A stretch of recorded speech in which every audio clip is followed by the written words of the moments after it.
সুপ্রিয় শিক্ষার্থী বন্ধুরা, তোমাদের সবাইকে অ্যাম্বিশন কোচিং পরিবারের পক্ষ থেকে শুভেচ্ছা জানাচ্ছি। আমি জুয়েল কিবরিয়া স্যার, তোমাদের আজকে বাংলা সাহিত্য অংশ থেকে ক্লাস নিব। তো তোমাদের নিশ্চয় গত ক্লাস তোমরা পড়েছ।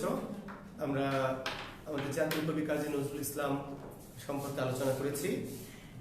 আজকে আমরা দুজন সাহিত্যিক নিয়ে আলোচনা করার চেষ্টা করব। ঠিক আছে, তো প্রথমে শুরু করছি যে সাহিত্যিককে নিয়ে, তার নাম মীর মশাররফ হোসেন। শিক্ষার্থী বন্ধুরা, তোমরা দেখো একটু,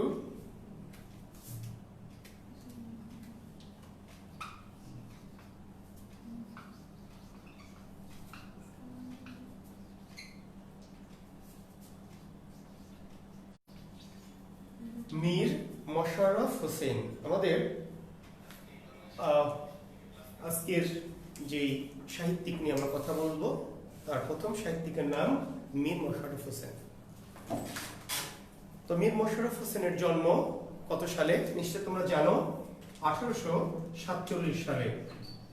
1847 সালের 13 নভেম্বর।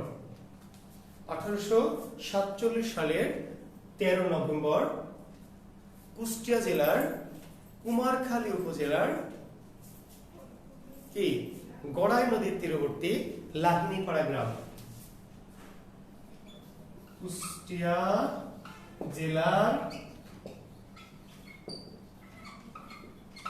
কুমারখালী উপজেলার লাহিনীপাড়া গ্রাম। তাহলে কোন জেলার সাহিত্যিক মীর মশাররফ? কুষ্টিয়া জেলা। আসতে পারে বিশেষ এমন যে কুষ্টিয়া জেলার সাহিত্যিক নিচেকে, যেমন কোশ্চেন বরিশাল জেলার কবি কে, ঠিক আছে, এমন কোশ্চেন কিন্তু বিশেষে হয়। রংপুরের সাহিত্যিক নিচের কে। তো মীর মশাররফ হোসেন কোন জেলার কবি? কুষ্টিয়া জেলার কুমারখালী উপজেলার লাহিনীপাড়া গ্রাম। প্রশ্ন হবে বিশেষ এমন যে মীর মশাররফ হোসেনের সাথে কোন নদীর স্মৃতি জড়িত আছে? শিক্ষার্থীরা তোমরা কি জানো? নিশ্চয় এমন প্রশ্ন তোমরা দেখে থাকবে যে মাইকেল মধুসূদন দত্তের সাথে কোন নদীর স্মৃতি জড়িয়ে আছে? কি উত্তর তার? কপোতাক্ষ নদ।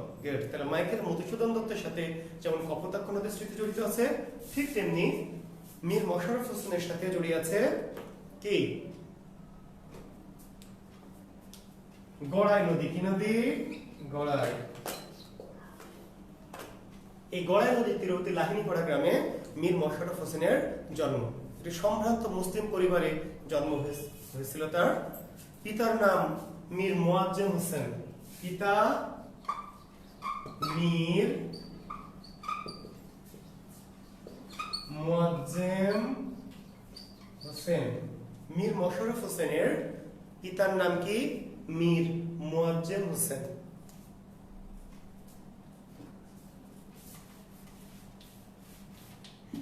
মীর মোয়াজ্জেম হোসেন। মাতা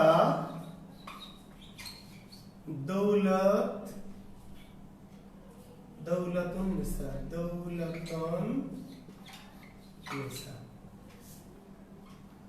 মাতা মীর মশাররফ হোসেনের পিতার নাম কি? মীর মোয়াজ্জেম হোসেন। মাতার নাম কি? দৌলতুন নিসা। স্ত্রীর নাম? দুইজন স্ত্রী। হ্যাঁ, গতদিন এক শিক্ষার্থী আমাকে পরে, আমি প্রত্যেকের কমেন্টস পড়তে গিয়ে দেখি যে স্যার এত কিছু জেনে কি হবে, এত কিছু জানার কি দরকার আছে, এমন একটি কোশ্চেন গত ক্লাসে আমি কমেন্টস পেয়েছি। পরে সবই কমেন্টস আমি পরে পড়েছি। তো শিক্ষার্থীকে আমি একটু মজা করে লিখেছি যে আসলে কিছুই জানার দরকার নেই, আবার অনেক কিছু জানার দরকার আছে, তাই না? যে জানে না তার সমস্যা নাই, আবার যে অনেক জানে তারও সমস্যা নেই, কিন্তু অনেক জানাটাই তো ভালো। কারণ বিসিএস তো আসলে সাধারণ কোনো পরীক্ষার মতো নয়।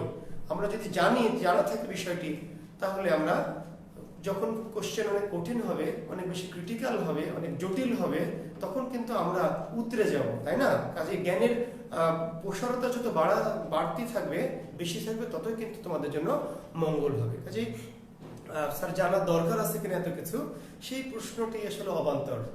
কেউ জানতে না চাইলে এটি নিজ দায়িত্বে সে জানবে না, কিন্তু আমরা যারা জানতে চাই, আমি তো পড়াই কাদের জন্য, যারা অনেক বেশি জানতে চায়, অনেক কিছু জানতে চায় তাদের জন্য। তো মাতা দৌলতুন্নেসা, মীর মোশাররফের প্রথম স্ত্রীর নাম আজিজ উন নেহার। প্রথম স্ত্রী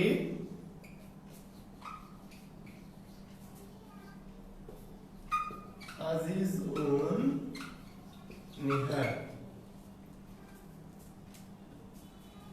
মজা করে আমরা ক্লাসে বলি শিক্ষার্থীরা, মনে আছে যে মীর মোশাররফ 2 উইকেট ফেলেছিলেন আর কি। দ্বিতীয় উইকেটটির নাম কি? বিবি কুলসুম।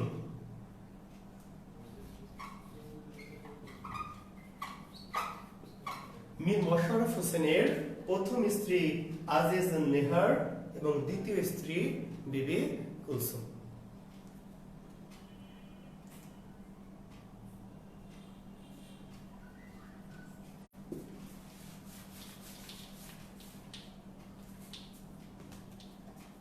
মীর মোশাররফ হোসেনের ছদ্মনাম কি ছিল? প্রশ্ন হতে পারে বিসিএস এ, নিশ্চয় তোমরা জানো, গাজী মিয়া। মীর মোশাররফ হোসেনের ছদ্মনাম কি? তার উত্তর কি? গাজী মিয়া।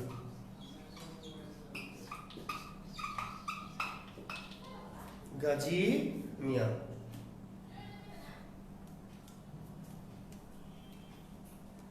শিক্ষার্থী বন্ধুরা, খুব গুরুত্বপূর্ণ একটি প্রশ্ন এবারে বলবো, একটু লিখে নিবে।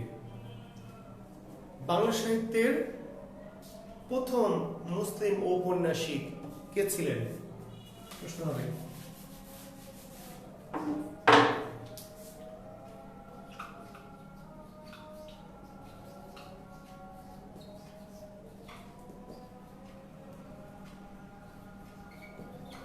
বাংলা সাহিত্যের প্রথম মুসলিম ঔপন্যাসিক কে?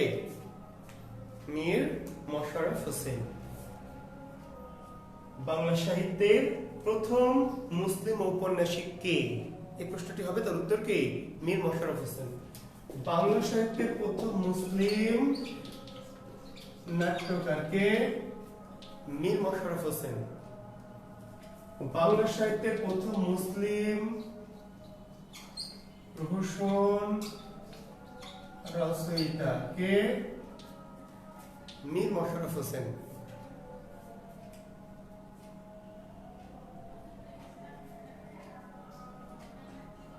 ঠিক আছে, তাহলে বাংলা সাহিত্যের প্রথম মুসলিম ঔপন্যাসিক মীর মোশাররফ হোসেন, বাংলা সাহিত্যের প্রথম মুসলিম নাট্যকার মীর মোশাররফ হোসেন, বাংলা সাহিত্যের প্রথম মুসলিম প্রহসন রচয়িতা মীর মোশাররফ হোসেন। প্রশ্নগুলি কিন্তু গুরুত্বপূর্ণ। মীর মোশাররফের পূর্বে কোন মুসলমান সাহিত্যিক উপন্যাস লেখেননি, নাটক লেখেননি, প্রহসন লেখেননি। ঠিক আছে, মীর মোশাররফই প্রথম মুসলিম সাহিত্যিক যার হাতে বাংলা উপন্যাস রচিত হয়েছে, বাংলা নাটক রচিত হয়েছে, বাংলা প্রহসন রচিত হয়েছে। তোমরা কি আমার কথা বুঝতে পারছো? আচ্ছা,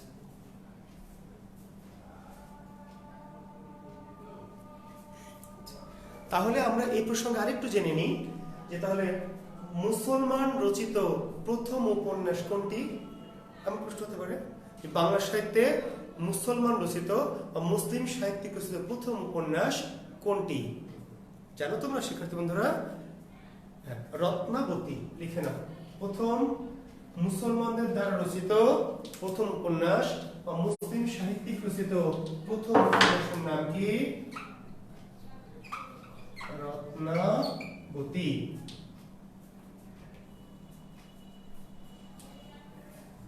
ঠিক আছে, রত্নাবতী হলো মুসলিম সাহিত্যিক রচিত প্রথম কি উপন্যাস।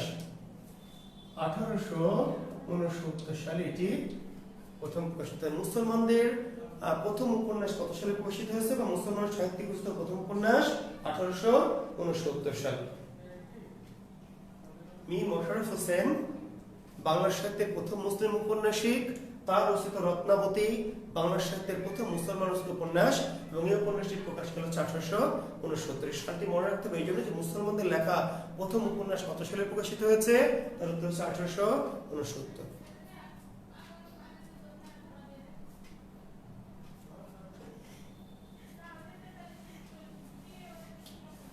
বাংলা সাহিত্যের প্রথম মুসলিম নাট্যকার মীর মোশাররফ হোসেন। তাহলে মুসলমানদের লেখা প্রথম নাটকটির নাম কি? মুসলমানদের রচিত প্রথম নাটকের নাম কি?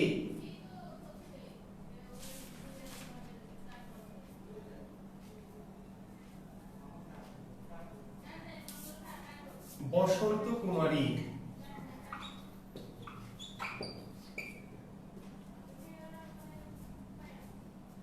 মুসলমানদের লেখা প্রথম নাটক বা বাংলা সাহিত্যে মুসলিম নাট্যকার রচিত প্রথম নাটকটির নাম কি? বসন্ত কুমারী। এই নাটকটির প্রকাশকাল 1873। তাহলে মুসলমান সাহিত্যিক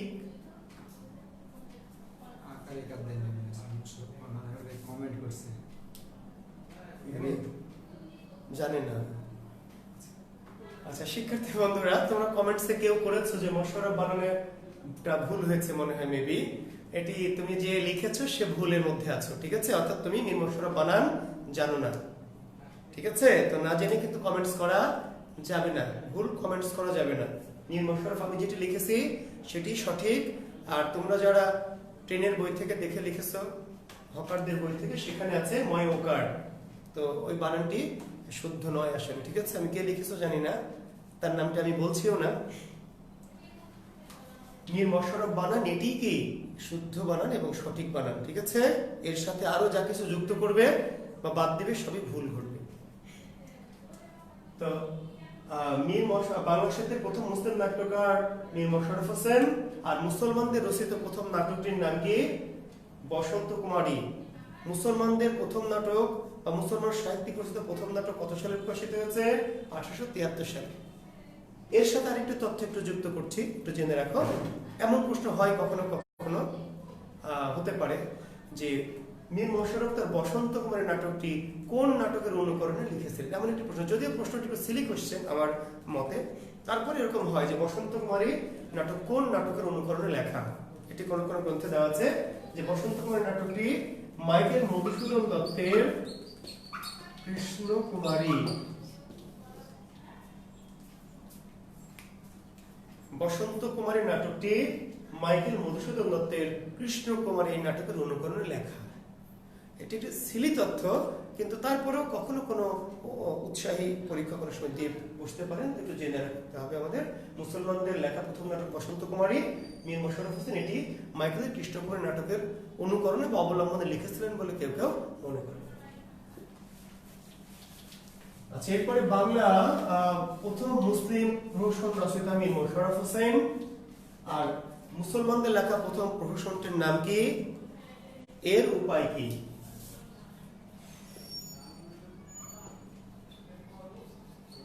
এর উপায় কি? মুসলমানদের লেখা প্রথম প্রহসনটির নাম এর উপায় কি? 1876 সালে এই প্রথম প্রহসন মীর মোশাররফের প্রথম প্রহসন, যেটি আবার বাংলার সাথে মুসলমানদের লেখা প্রথম প্রহসন। এর উপায় কি? ঠিক আছে শিক্ষার্থী বন্ধু, তাহলে বাংলার সাথে প্রথম মুসলিম উপন্যাসিক মীর মোশাররফ, উপন্যাস রত্নাবতী। বাংলার সাথে প্রথম মুসলিম নাট্যকার মীর মোশাররফ, নাটক হচ্ছে কি? বসন্ত কুমারী। আর বাংলা সাহিত্যের প্রথম মুসলিম প্রহসন রচয়িতা মীর মোশাররফ এবং প্রহসনটির নাম হচ্ছে এর উপায় কি?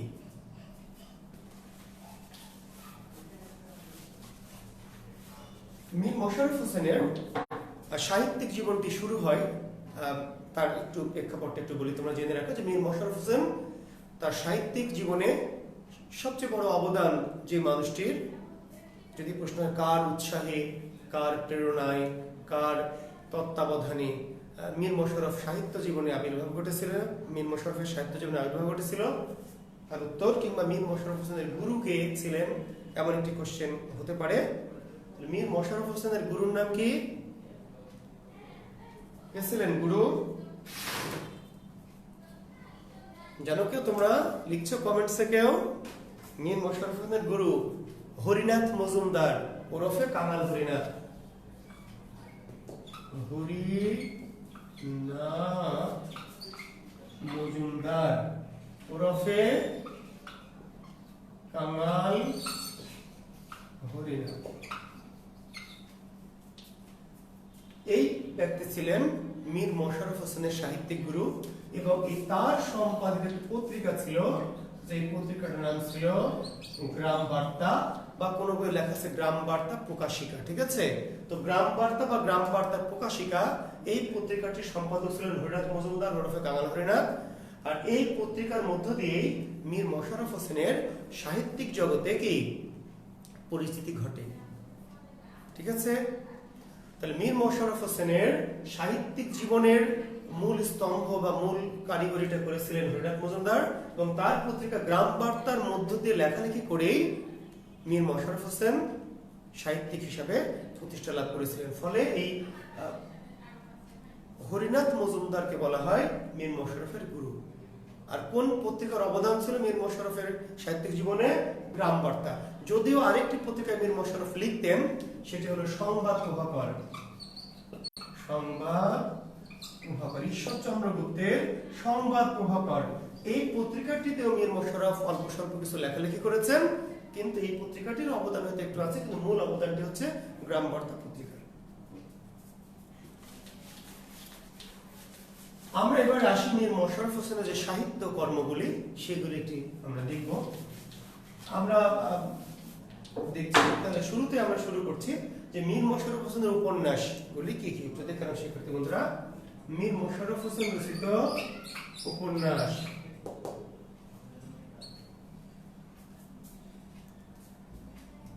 আমরা কিন্তু প্রথম উপন্যাসটা বলে ফেলেছি তোমাদের অলরেডি, তাই না? মীর মশাররফের প্রথম উপন্যাসটির নাম কি? রত্নাবতী। মীর মশাররফ হোসেন রচিত প্রথম উপন্যাসটির নাম রত্নাবতী। আমরা সালটি বলেছি 1869 সাল। আচ্ছা, এরপরে মীর মশাররফ হোসেনের জীবনের সবচেয়ে গুরুত্বপূর্ণ যে সাহিত্যটি,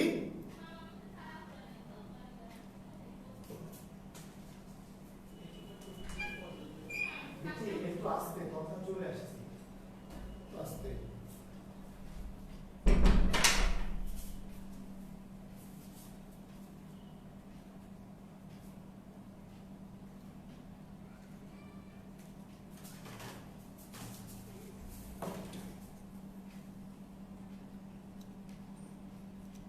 হ্যালো, হ্যাঁ, যেটি বলছিলাম শিক্ষার্থী বন্ধুরা, তাহলে মীর মশাররফের প্রথম উপন্যাসটি হচ্ছে রত্নাবতী, যেটি মুসলমানদের লেখা প্রথম উপন্যাস। কিন্তু মীর মশাররফকে মীর মশাররফ বানিয়েছে যেই রচনাটি বা যেই উপন্যাসটি, সেই উপন্যাসটির নাম বিষাদ সিন্ধু। বিষাদ সিন্ধু, তাই না? হ্যাঁ, তুমি নিশ্চয়ই জানো। মীর মশাররফের এই যে আজকের দিনে যে খ্যাতি, তার যে সুনাম, তার যে যশ, এটি মূলত তৈরি হয়েছে যেই গ্রন্থটির দ্বারা। সেই গ্রন্থটির নাম হচ্ছে বিষাদ সিন্ধু। বিষাদ সিন্ধুর প্রেক্ষাপট কি? কারবালার বিষাদময় ঘটনা। তাহলে আসতে পারে অনেক সময় যে বিষাদ সিন্ধু কোন ঘটনার প্রেক্ষিতে রচিত, বা বিষাদ সিন্ধু রচনার প্রেক্ষাপট কি, পটভূমি কি? তার উত্তর হচ্ছে কারবালার কি মর্মান্তিক ঘটনা, বা কারবালার হৃদয় বিদারক ঘটনা। এই গ্রন্থটির রচনা কাল এইভাবে বই দেওয়া আছে 1885 থেকে 1891, তাই না? তার কারণ কি? কারণ হচ্ছে বিষাদ সিন্ধু এই উপন্যাসটি, আর এটি জাতীয় উপন্যাস। খুব একটি গুরুত্বপূর্ণ প্রশ্ন, বিষাদ সিন্ধু কি জাতীয় উপন্যাস? এটিকে বলা হয় মহাকাব্যধর্মী উপন্যাস, মহাকাব্যিক, মহাকাব্যধর্মী উপন্যাস। বিষাদ সিন্ধু কি জাতীয় রচনা? তার উত্তর হচ্ছে উপন্যাস। ঠিক আছে শিক্ষার্থী বন্ধুরা, আর কি জাতীয় উপন্যাস? তাহলে তার উত্তর হচ্ছে মহাকাব্যধর্মী উপন্যাস, মহাকাব্যধর্মী উপন্যাস।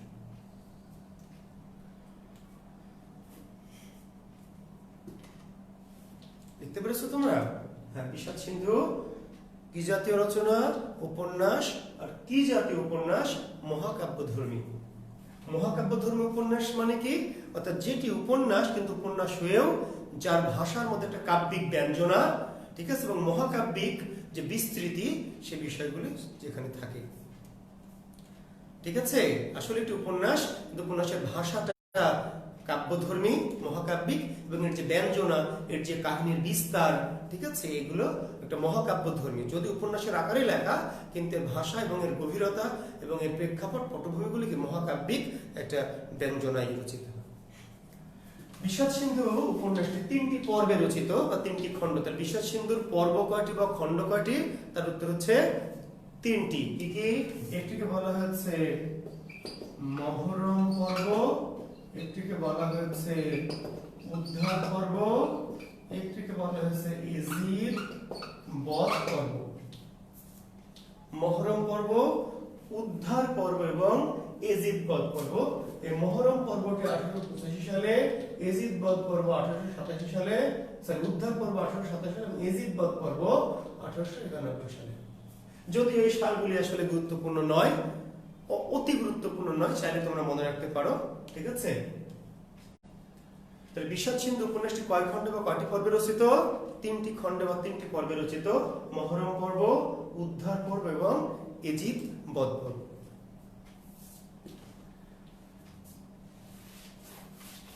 এই প্রসঙ্গে একটু বলে রাখি যে বিষাদ সিন্ধুর নায়ক কে? প্রসঙ্গক্রমে এই ধরনের প্রশ্ন হয় যে বিষাদ সিন্ধু উপন্যাসের নায়ক কে? তো সেখানে তোমরা একটু কমেন্টস করো দেখি, নায়ক কে? একটি অপশন আছে এজিদ, আরেকটি অপশন আছে কি ইমাম হোসেন।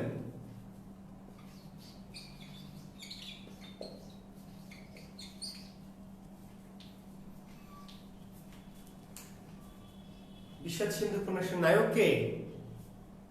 নায়ক এজিদ। এটা নিয়ে অনেকেই কনফিউজড হয় এবং অনেকে হয়তো আবার সঠিক আছে। তোমরা যদি কেউ না ভুল করো তাহলে জেনে রাখো যে বিষাদ সিন্ধু উপন্যাসটির ঘটনার মূল যে যাকে কেন্দ্র করে আবর্তিত হয়েছে, যার রূপজ মোহ, যার ক্ষমতা লিপ্সা, যার ক্ষমতা বিলাস, এই যে বিষয়টি যাকে কেন্দ্র করে আবর্তিত হয়েছে সে কিন্তু এজিদ। যদিও এজিদ নেতিবাচক চরিত্র বলে অনেকে নায়ক হিসেবে স্বীকার করতে চায় না, কিন্তু নায়ক মানেই শুধু পজিটিভ ক্যারেক্টার তা কিন্তু নয়। শিক্ষার্থী বন্ধুরা, তোমরা যারা আমার সাথে দ্বিমত পোষণ করছো, আসলে যদিও আমি তোমাদের এর আগেও বলেছি আমি সামনাসামনি ক্লাস নিতে পছন্দ করি, কারণ সামনে থাকলে তোমাদের সাথে এই বিষয়গুলো নিয়ে আলোচনা করার সুযোগ থাকে। তো তারপরে অনলাইন ক্লাসে এই বিষয়টা ঘটছে না, তবু একটু বলি যে অনেকে যারা মনে করো যে পজিটিভ চরিত্র নায়ক হয়, নেগেটিভ চরিত্র হয় না, তাহলে আমরা চোখের বালি উপন্যাসের যে নায়ক কে? চোখের বালি উপন্যাসের নায়ক কে? মহেন্দ্র। ভালো মানুষ না খারাপ মানুষ? এই প্রশ্ন তোমাদের কাছে করে রাখলাম, তোমরা উপন্যাসটি পড়ে আমাকে বলবে। আচ্ছা, সহজ একটি উপন্যাস দিই, লাল সালু। লাল সালু উপন্যাসের নায়ক কে? মজিদ না আক্কাস? হ্যাঁ, নিশ্চয়ই মজিদ। মজিদ যদি লাল সালু উপন্যাসের নায়ক হয়, তাহলে মজিদ কি পজিটিভ চরিত্র না নেগেটিভ চরিত্র? নিশ্চয়ই নেগেটিভ চরিত্র, ঠিক তো? পদ্মা নদীর মাঝি এই উপন্যাসের নায়ক কে? কুবের। কুবের ভালো চরিত্র না খারাপ চরিত্র? ভালো, তাই না? হ্যাঁ, তো শালিকে নিয়ে যে পালায় যায় সে কি ভালো চরিত্র হয়? এটা যদি আমি করি তাহলে কি বলবে? স্যার বেয়াদব, শয়তান, পাজি বলবে না?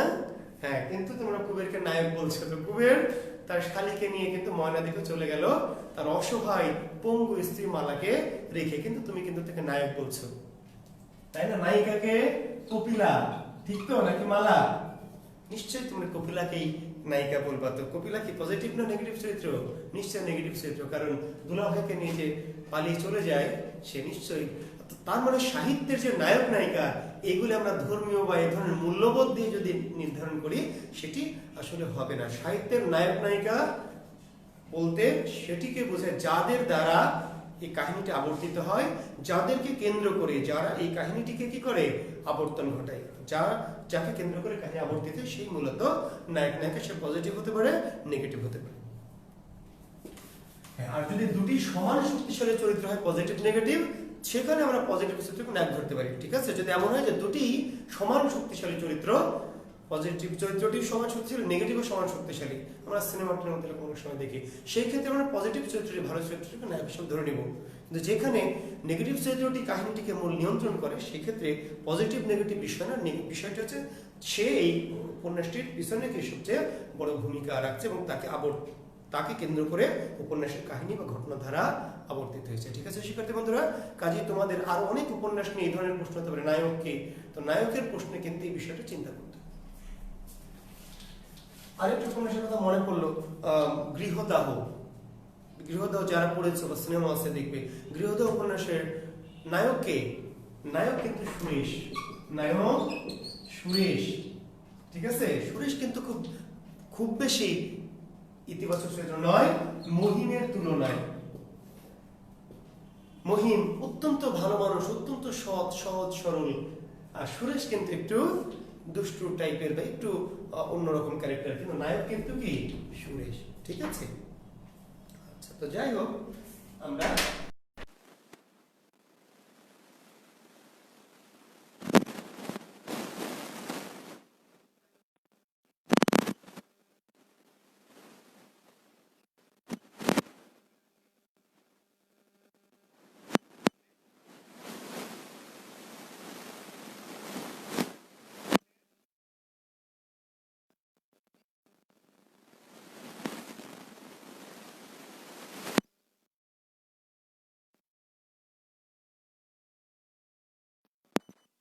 ব্যঙ্গধর্মী কি সরস রচনা, ব্যঙ্গধর্মী, ঠিক আছে, সরস রচনা।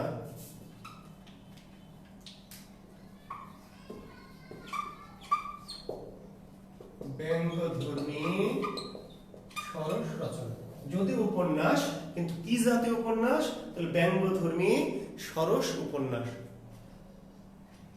কিংবা কখনো কখনো এইটিকে আত্মজীবনীমূলক উপন্যাস কেউ কেউ বলছে। এটি আত্মজীবনীমূলক উপন্যাস তো বটে, মানে গাজী মিয়াই কিন্তু আসলে মীর মশাররফ হোসেন।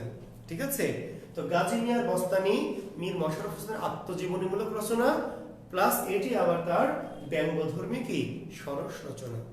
আর আরেকটি আত্মজীবনীমূলক রচনা আছে যেটি মীর মশাররফের শ্রেষ্ঠ আত্মজীবনীমূলক রচনা, সেটা হচ্ছে উদাসীন পথিকের মনের কথা। উদাসীন পথিকের মনের কথা, এটি সম্পর্কে এই কথাটি একমাত্র কথা যে এটি মীর মশাররফের আত্মজৈবনিক উপন্যাস।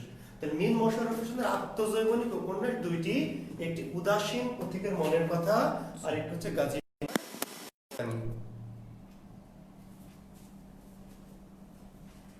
শিক্ষার্থী বন্ধুরা,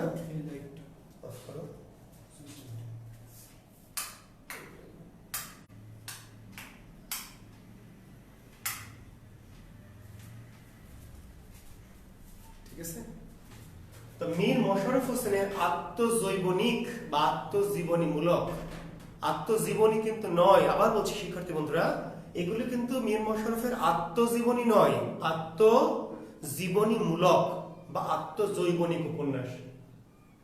যে ক্ষেত্রে সরাসরি জীবনী নয়, কিন্তু জীবনের অভিজ্ঞতা, সেখানে কি জীবনের অভিজ্ঞতা ও নিজের জীবনেরই কোনো না কোনো ঘটনাধারা গোপনে গোপনে সেখানে থাকে।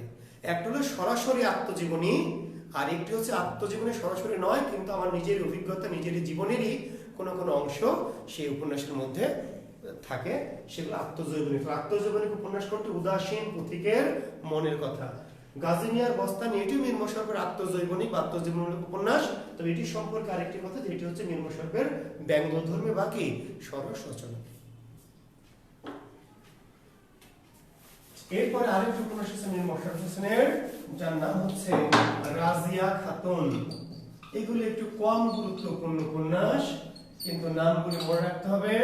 একটি উপন্যাসের নাম আছে তাহমিনা, রাজিয়া খাতুন তাহমিনা।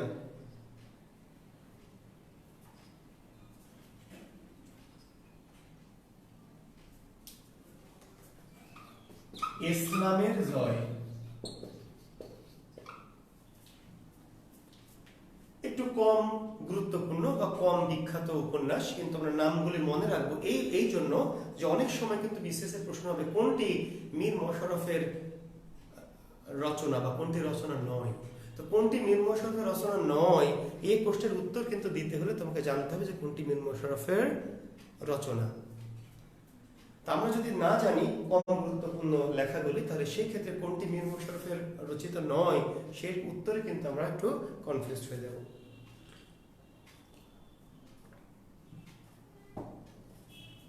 তাহলে আমরা পেলাম মীর মশাররফের উপন্যাস হচ্ছে রত্নাবতী, মীর মশাররফের উপন্যাস হচ্ছে বিষাদ সিন্ধু, মীর মশাররফের উপন্যাস হচ্ছে উদাসীন পত্রিকার মনের কথা, গাজী মিয়ার বস্তানি, রাজিয়া খাতুন, তাহমিনা, ইসলামের জয়। ঠিক আছে শিক্ষার্থী বন্ধুরা, তো এই হচ্ছে মোটামুটি মীর মশাররফ হোসেন রচিত উপন্যাস। মীর মশাররফ হোসেন রচিত নাটক, আমরা প্রথম নাটকটি বলেছি মীর মশাররফ হোসেনের প্রথম যে নাটক সেই নাটকটির নাম আমরা বলেছি, তাই না? মনে হচ্ছে তো কি? মুসলিম সাহিত্যিক রচিত প্রথম যে নাটক বসন্ত কুমারী বলেছি আমরা, তাই না? তাহলে মীর মশাররফের প্রথম নাটক কোনটি? বসন্ত কুমারী। কিন্তু মীর মশাররফের শ্রেষ্ঠ নাটক কোনটি? জমিদার। প্রথম নাটকটির নাম আমরা লিখিনি, যদি লিখেছি একবার, আবার দেখলাম বসন্ত কুমারী, সালটা আমি বলেছি 1873। মীর মশাররফ হোসেনের শ্রেষ্ঠ নাটকের নাম হচ্ছে জমিদার দর্পণ, এটিও 1873 সালে। একই সালে দুটি নাটক, প্রথম নাটক বসন্ত কুমারী আর মীর মশাররফ হোসেনের শ্রেষ্ঠ নাটকটির নাম হচ্ছে জমিদার দর্পণ।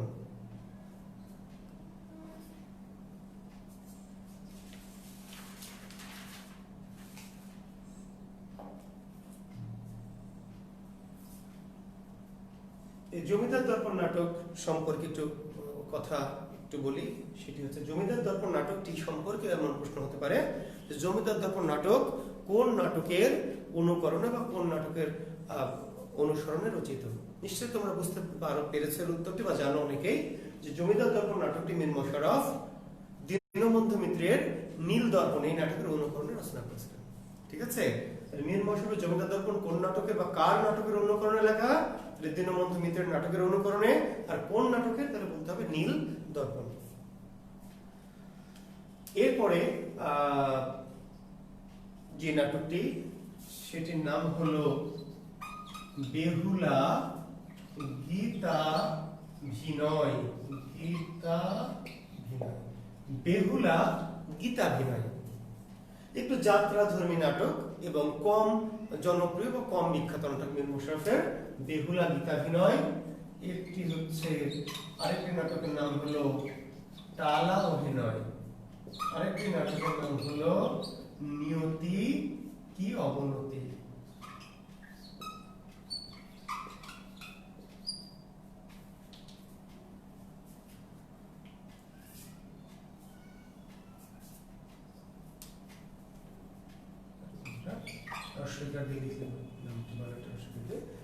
তাহলে মীর মশাররফের বসন্ত কুমারী, জমিদার দর্পণ এগুলো বেশি জনপ্রিয় নাটক। এর বাইরে মীর মশাররফের লেখা নাটক হচ্ছে বেহুলা গীতাভিনয়, টালা অভিনয়, টালা টানা না কিন্তু শিক্ষার্থী বন্ধুরা, টালা অভিনয়, এবং আরেকটি নাটকের নাম হচ্ছে নিয়তি কি অবনতি। এই হচ্ছে মীর মশাররফ হোসেন রচিত নাটক।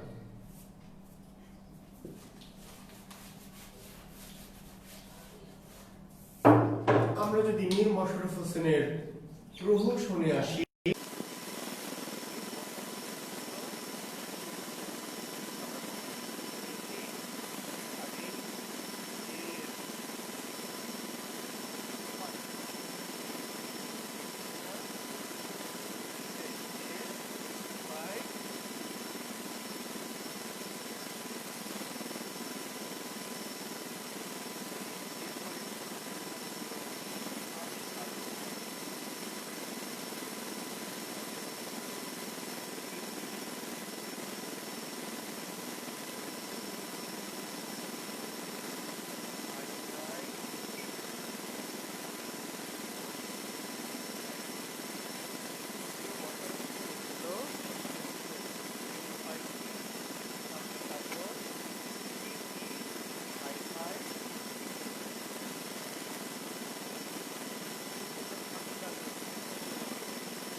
সালে প্রোগ্রাম আছে। ইসলামের জয়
উপন্যাস পেয়েছি, নাটক পেলাম, সমস্যা আছে? আচ্ছা, তাহলে আমরা নাটক পেলাম, উপন্যাস পেলাম, প্রহসন পেলাম, ঠিক আছে। এবার মীর মশাররফ হোসেনের কি আত্মজীবনী, আত্মজীবনী, আত্মজীবনীমূলক নয় কিন্তু, তাই না? সরাসরি আত্মজীবনী, মীর মশাররফ হোসেনের আত্মজীবনী। একটি হলো আমার জীবনী, একটির নাম হলো বিবি কুলসুম বা আমার জীবনের জীবনী। একটি গ্রন্থ হলো আমার জীবনী, আরেকটি গ্রন্থের নাম হলো বিবি কুলসুম বা আমার জীবনের জীবনী, মীর মশাররফ হোসেন রচিত আত্মজীবনী। এটি বিবি কুলসুমকে কেন্দ্র করে প্রাধান্য দিয়ে লেখকের জীবনী। তার দ্বিতীয় স্ত্রী বিবি কুলসুম, এই কুলসুমকে প্রাধান্য দিয়ে তার জীবনের যে ঘটনাবলী সেগুলো নিয়ে তিনি লিখলেন বিবি কুলসুম বা আমার জীবনের জীবনী। আর তার নিজের জীবন বা আগের প্রথম স্ত্রীর সাথে জীবনগুলো নিয়ে তার লেখা হচ্ছে আমার জীবনী। এই দুটি হচ্ছে মীর মশাররফ হোসেনের আত্মজীবনী।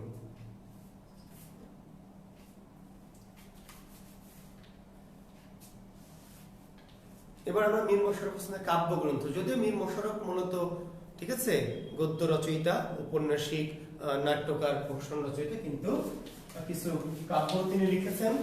মীর মশাররফ হোসেন রচিত কাব্যগুলি কি কি ছিল?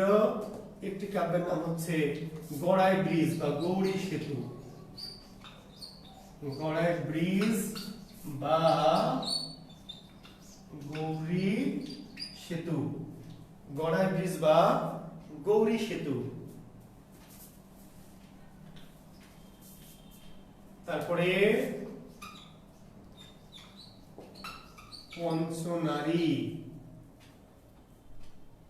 তারপরে হলো মুসলিম বীরত্ব,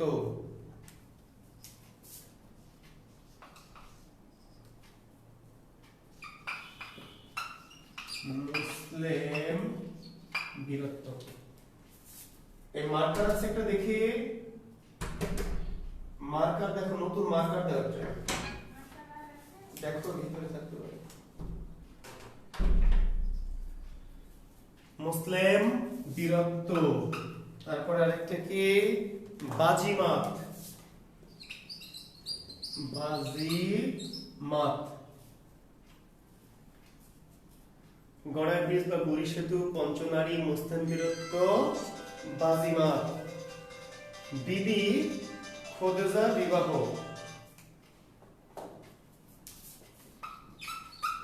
বিবি খুদেজার বিবাহ হযরত বেলালের ধর্মজীবন লাভ হযরত বেলালের জীবনী হযরত বেলালের জীবনী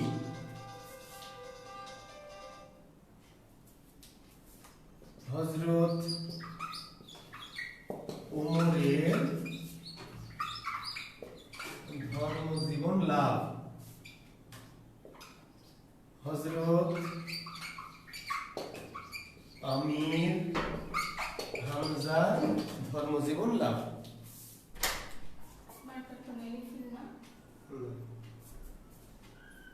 ফোন সার্ভিস দিচ্ছে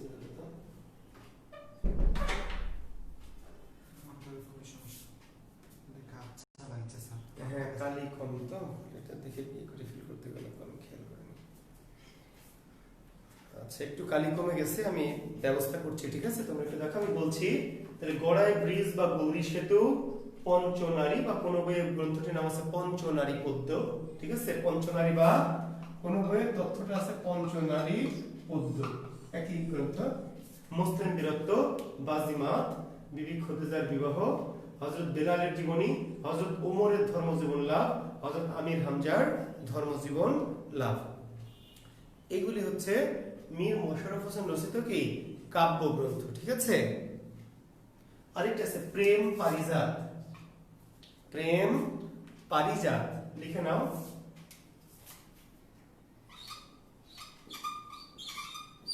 প্রেম পারিজাত মীর মোশাররফ হোসেন রচিত কি কাব্য গ্রন্থ ঠিক আছে।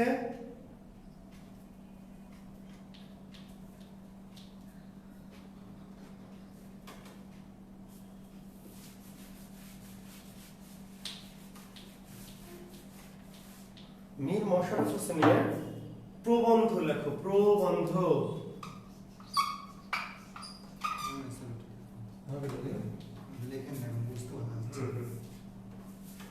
এই একটা কালিপুর অন্তত দাও একটা দাও আগে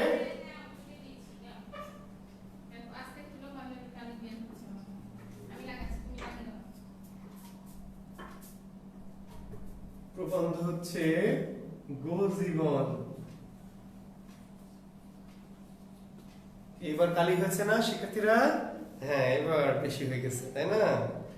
আচ্ছা তাহলে গোজীবন এটা কি কি জাতীয় রচনা গোজীবন প্রবন্ধ মীর মোশাররফ হোসেন রচিত প্রবন্ধ হচ্ছে গোজীবন। আর গদ্যে পদ্যে রচিত একটি গ্রন্থ আছে মীর মোশাররফের তার নাম হলো মৌলুদ শরীফ এটি কেউ প্রবন্ধ জাতীয়ের মধ্যে বলছে আর কেউ কেউ বলছে গদ্য পদ্য উভয় ভাষায় রচিত একটি গ্রন্থ মৌলুদ শরীফ ঠিক আছে। তাহলে মৌলুদ শরীফ রচয়িতা কি মীর মোশাররফ গোজীবন কার লেখা কি জাতীয় রচনা এই টাইপের কোশ্চেন আসে বড় বড় লেখকদের কি জাতীয় রচনা লেখক কে ঠিক আছে না। তাহলে আমরা মীর মোশাররফ সম্পর্কে মোটামুটি অনেকটা তথ্যই জেনে ফেললাম। আর মীর মোশাররফ হোসেনের একটি সম্পাদিত পত্রিকা ছিল মীর মোশাররফ হোসেন সম্পাদিত পত্রিকা নাম ছিল কি আজিজুন নেহার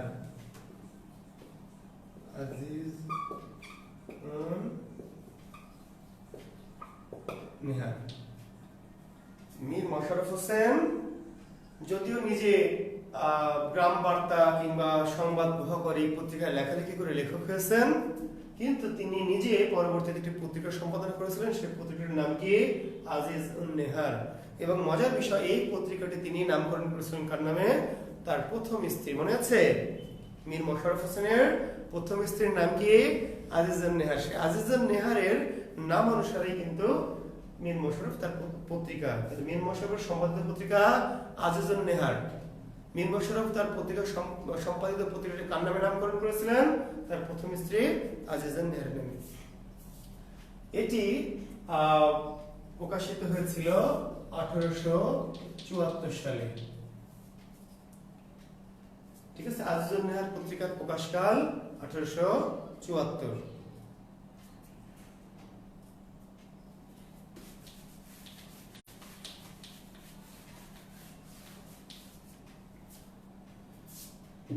মীর মোশাররফ হোসেন বাংলা সাহিত্যে একজন কীর্তিমান মহাপুরুষ, ঠিক আছে। তার মৃত্যু ঘটে কত সালে? 1911 সালের কি 13 নভেম্বর। একটু লিখে নাও সবাই যে 1911 সালের 19 ডিসেম্বর, সরি সেটা 1911 সালের 19 ডিসেম্বর মৃত্যু। 1911 সালের 19 ডিসেম্বর। কোন কোন বই একটু মতান্তর আছে, 1912 সাল কোন বইয়ে দেওয়া আছে দু একটি বইয়ে, তবে 1911 সালের 19 ডিসেম্বর এটি বেশি অথেন্টিক মত আর কি। আমাদের টেক্সট বুক বোর্ডের যে ব্যাকরণ বই আছে, ইন্টারের টেক্সট বুক মন্ত্রণালয় কর্তৃক, সেখানে এই সালটি আছে, সেটি আমরা গ্রহণ করছি। 1911 সালের 19 ডিসেম্বর তিনি মৃত্যুবরণ করেছেন।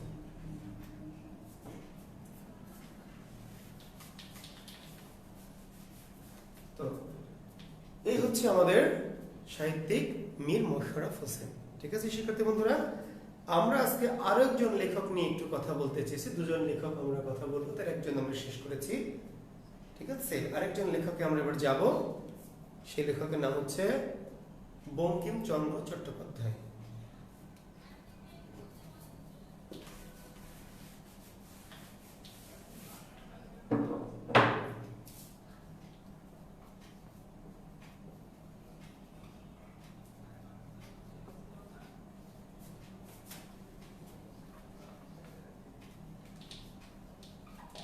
বঙ্কিমচন্দ্র চট্টোপাধ্যায় খুবই বিখ্যাত লেখক।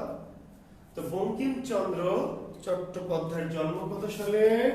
1838, তাই না শিক্ষার্থী বন্ধুরা? জন্ম হচ্ছে 1838।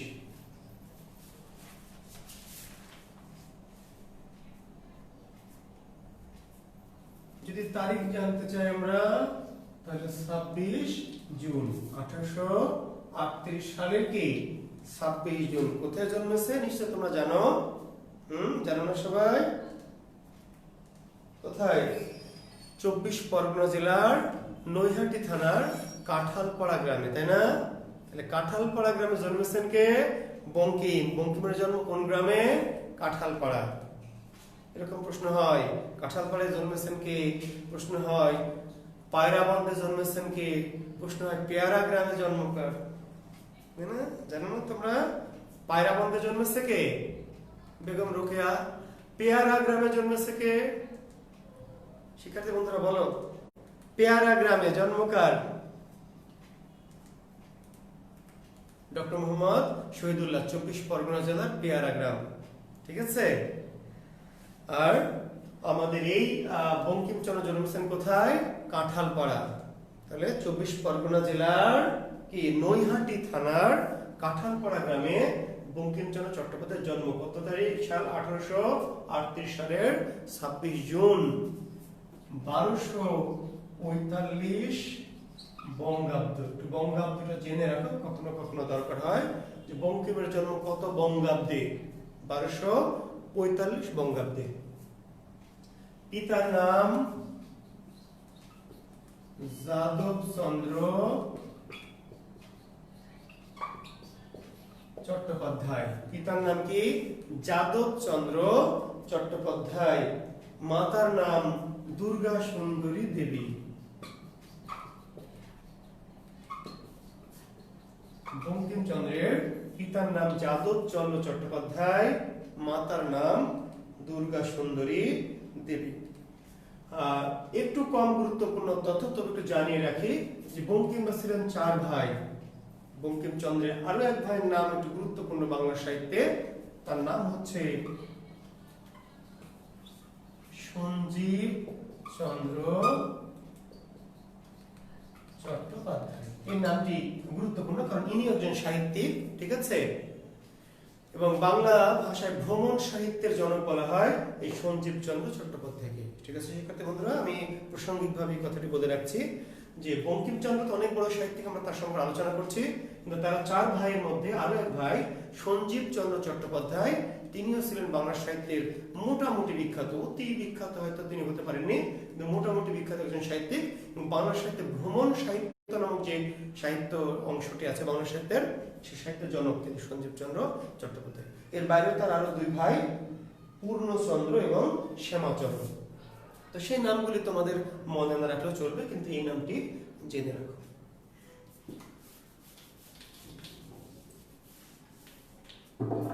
বঙ্কিমের তিনি সারা জীবনে 2 উইকেট ফেলতে পেরেছিলেন। ঠিক আছে শিক্ষার্থী বন্ধুরা, প্রথম উইকেটটির নাম ছিল মোহিনী দেবী।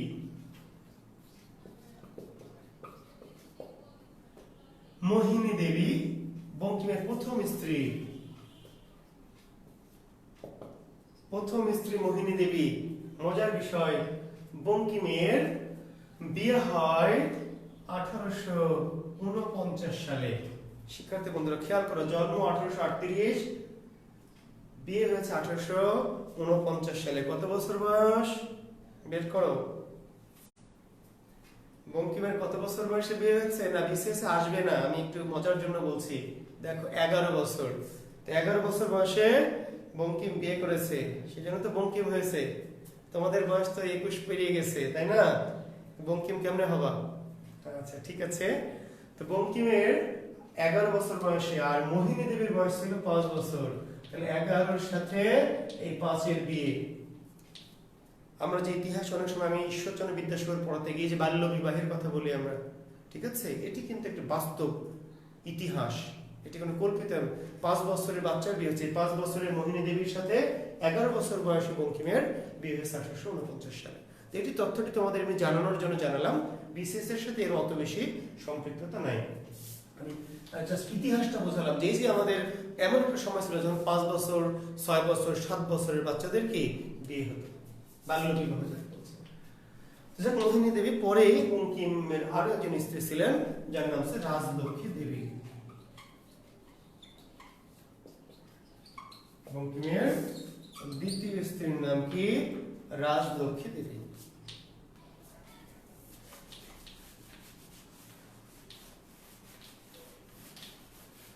বঙ্কিমচন্দ্রের উপাধি কি?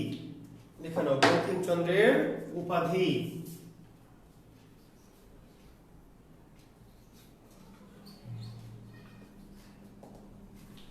উপাধি সবাই তোমরা জানো, সাহিত্য সম্রাট। বঙ্কিমের উপাধি কি? সাহিত্য সম্রাট। কিন্তু বঙ্কিমের আরো একটা উপাধি আছে, বাংলার স্কট। বাংলার স্কট। প্রশ্ন হয় যে বাংলার স্কট কে? তার উত্তর বঙ্কিমচন্দ্র চট্টোপাধ্যায়। বাংলার স্কট কেন উপাধিটি? ইংরেজি ঔপন্যাসিক স্যার ওয়াল্টার স্কট এর অনুসারে, অর্থাৎ স্যার ওয়াল্টার স্কট যেমন ঐতিহাসিক উপন্যাস বেশি লিখেছিলেন, ঠিক আছে, ঠিক তেমনি বাংলা সাহিত্যে ঐতিহাসিক উপন্যাস লিখেছিলেন বঙ্কিম বেশি। এই জন্য স্যার ইংরেজ ঔপন্যাসিক স্যার ওয়াল্টার স্কট এর নাম অনুসারে বঙ্কিমকে বলা হয় বাংলার স্কট। গতদিন বলেছিলাম নজরুলকে বলা হয় বাংলার কি? বাইরন। নজরুলকে বলা হয় বাংলার বাইরন, আর বঙ্কিমকে বলা হয় বাংলার স্কট। আর বঙ্কিমের আরেকটি উপাধি সাহিত্য সম্রাট।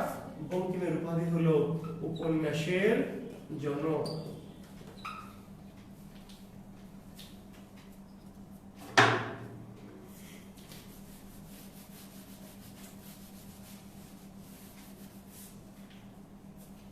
ঠিক আছে,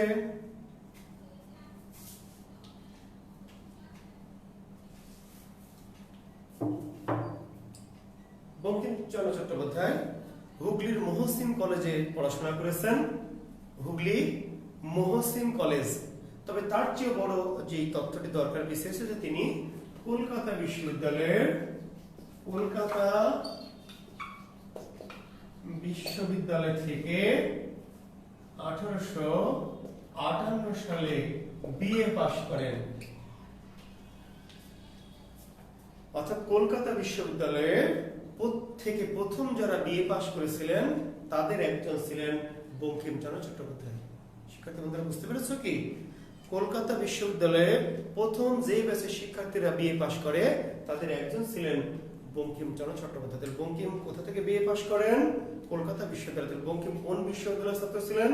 কলকাতা বিশ্ববিদ্যালয়। কত সালে বিএ পাশ করেন? 1858 সালে। বঙ্কিমের লেখক জীবন শুরু হয় 1852 সালে। 1852 সালে বঙ্কিমের প্রথম লেখা ছড়া প্রকাশিত হয় সংবাদ প্রভাকর পত্রিকায়। বঙ্কিমের লেখা প্রথম প্রকাশিত হয় কোন পত্রিকায়? সংবাদ প্রভাকর। এই সংবাদ প্রভাকর পত্রিকাতে বঙ্কিমচন্দ্রের জীবনের প্রথম কি লেখা প্রকাশিত হয় 1852 সালে। এর মধ্য দিয়ে তিনি বাংলা সাহিত্যে কি আত্মপ্রকাশ করেন, যদিও তার প্রথম গ্রন্থ প্রকাশিত হয় 1856 সাল। গ্রন্থটির নাম ছিল কাব্যগ্রন্থ ললিতা। 1856 সালে এবং একই বছর তার আরেকটি গ্রন্থ প্রকাশিত হয় মানস। বঙ্কিমচন্দ্র রচিত প্রথম গ্রন্থ একটি কাব্যগ্রন্থ, তার নাম কি ললিতা। কত সালে প্রকাশিত হয়? 1856 সালে। এবং একই সালে তার একটি কাব্যগ্রন্থ যার নাম ছিল মানস। যদিও পরবর্তীতে দুটি কাব্য একই সাথে বের হতো ললিতা তথা মানস নামে। ঠিক আছে, তিনি দুটি কাব্যগ্রন্থের আকারে প্রথমে বের করেছিলেন, পরবর্তীতে দুটি কাব্যকে একসাথে মুদ্রণ করা হয়, বইটির নাম দেওয়া হয় ললিতা তথা মানস। তো বঙ্কিম যদিও কবিতা দিয়েই তার সাহিত্য জীবন শুরু করেছিলেন, ম্যাক্সিমাম অর্থাৎ অধিকাংশ বড় বড় সাহিত্যিকদের জীবনী কবিতা দিয়ে শুরু হয়, কিন্তু তারা হয়তো অন্যদিকে পরবর্তীতে ডাইভার্ট হয়ে যান।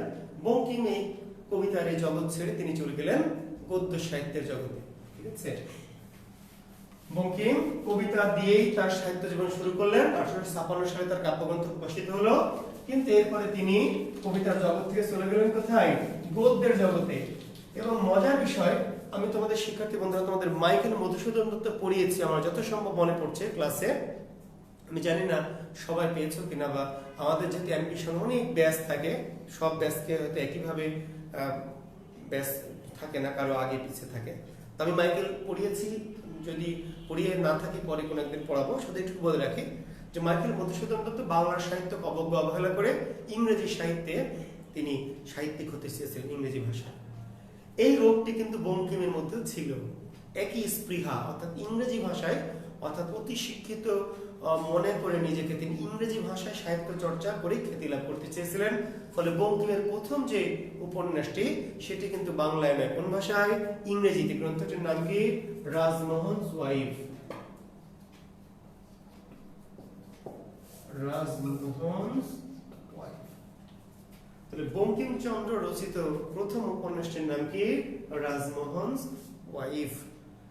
যদিও এই গ্রন্থটি গ্রন্থাকারে প্রকাশিত হয়নি, 1864 সালে ইন্ডিয়ান ফিল্ড নামক পত্রিকায় এটি ধারাবাহিকভাবে প্রকাশিত হয়েছিল। 1864 সালে ইন্ডিয়ান ফিল্ড নামক একটি পত্রিকায় এই রাজমোহনস ওয়াইফ উপন্যাসটি ধারাবাহিকভাবে প্রকাশিত হয়েছিল, যেটি বঙ্কিমের প্রথম উপন্যাস।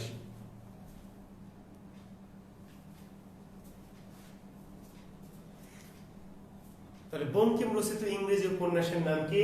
রাজমোহনস ওয়াইফ। ঠিক আছে, যদিও তিনি মাইকেলের মতো অনেক দেরি করেননি, তিনি তাড়াতাড়ি তার ভুলটা বুঝতে পেরেছিলেন, ফলে ইংরেজি সাহিত্য ছেড়ে তিনি বাংলা সাহিত্যে জগতে চলে এলেন এবং তার প্রথম যে বাংলা উপন্যাস যেটি তাকে বাংলা সাহিত্যে প্রতিষ্ঠিত করেছে সেই উপন্যাসটির নাম কি? দুর্গেশ নন্দিনী। তাহলে বঙ্কিমচন্দ্রের প্রথম বাংলা উপন্যাসের নাম কি? দুর্গেশ নন্দিনী। কত সালে? 1865 সাল। অত্যন্ত গুরুত্বপূর্ণ সাল, অবশ্যই মনে রাখতে হবে। ঠিক আছে শিক্ষার্থী বন্ধুরা, সব সাল হয়তো তোমরা পড়বে না বা মনেও রাখবে না, মনে রাখার আসলে দরকারও নাই, কিন্তু কিছু কিছু সাল কিন্তু অবশ্যই কি মনে রাখতে হবে।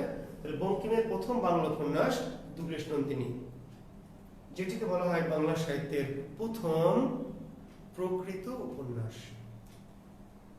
বাংলা সাহিত্যের প্রথম প্রকৃত বা সার্থক উপন্যাসের নাম কি? দুর্গেশ নন্দিনী। তাহলে বাংলা সাহিত্যে প্রথম প্রকৃত উপন্যাস বা সার্থক উপন্যাস কত সালে প্রকাশিত হয়েছে? 1865। বাংলা প্রথম প্রকৃত বা সার্থক উপন্যাসের রচয়িতাকে? বঙ্কিম। উপন্যাসের জনককে? বঙ্কিম। ঠিক আছে, এটা ধারাবাহিক রিলেটেড কোশ্চেন। দুর্গেশ নন্দিনী বাংলা সাহিত্যের প্রথম প্রকৃত বা সার্থক উপন্যাস, ফলে বঙ্কিমচন্দ্রকে বলা হয় বাংলা কি প্রথম সার্থক উপন্যাস বা প্রকৃত উপন্যাসের রচয়িতা তথা উপন্যাসের জনক।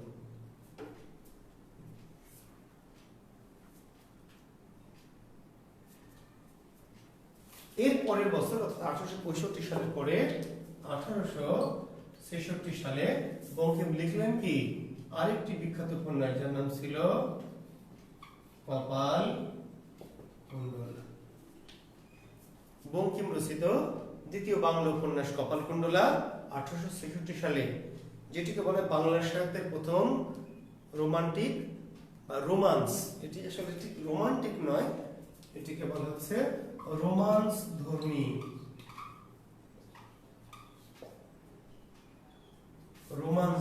উপন্যাস।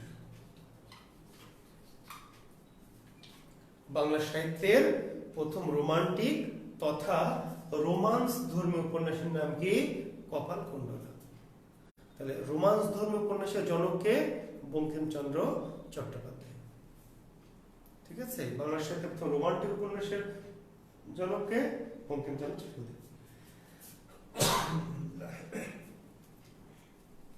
শিক্ষার্থী বন্ধুরা,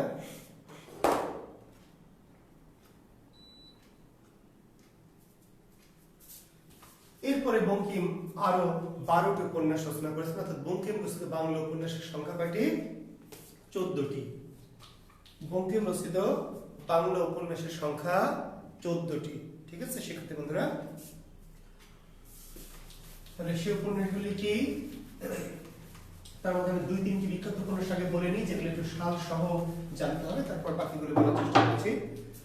এর বাইরে একটি বিখ্যাত উপন্যাস আছে বিশ্ববৃক্ষ। শিক্ষার্থী বন্ধুরা, 1873 সালে এটি প্রকাশিত হয়।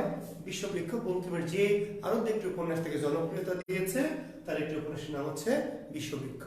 আরেকটি উপন্যাসের নাম হচ্ছে কৃষ্ণকান্তের উইল। কৃষ্ণকান্তের উইল 1878 সালে কৃষ্ণকান্তের উইল। আরেকটি উপন্যাস হলো আনন্দমঠ। বঙ্কিমচন্দ্রের বিখ্যাত উপন্যাস এগুলি, বিশ্ববৃক্ষ, কৃষ্ণকান্তের উইল, আনন্দমঠ। সালগুলি সম্ভব হলে একটু মনে রাখবে। বিশ্ববৃক্ষ, কৃষ্ণকান্তের উইল। ঠিক আছে, সামাজিক উপন্যাস। বিশ্ববৃক্ষ কি জাতীয় উপন্যাস? সামাজিক। কৃষ্ণকান্তের উইল সামাজিক। আনন্দমঠকে বলা হয় ঐতিহাসিক উপন্যাস। ঠিক আছে, আনন্দমঠ এই উপন্যাসে ফকির বিদ্রোহের, ঠিক আছে, ভারতীয় উপমহাদেশের ইতিহাসে ফকির বিদ্রোহ, এই ফকির বিদ্রোহ তথা সন্ন্যাস বিদ্রোহের প্রেক্ষাপটে লেখা আনন্দমঠ। এর বাইরে বঙ্কিম আরো উপন্যাস যেগুলো লিখেছিলেন, সেগুলি আমি চাইলে তালিকা দিতেই পারি, তোমরা যদি বলো তো সেগুলি যে কোনো বই পুস্তকে তোমরা পাবে। ঠিক আছে, একটির নাম হচ্ছে রজনী, একটির নাম হচ্ছে ইন্দিরা, একটির নাম হচ্ছে রাধা রানী, একটির নাম হলো দেবী চৌধুরানী। রজনী, ইন্দিরা, রাধারানী, দেবী চৌধুরানী। একটির নাম হলো সীতারাম। যুগলাঙ্গুরীয়,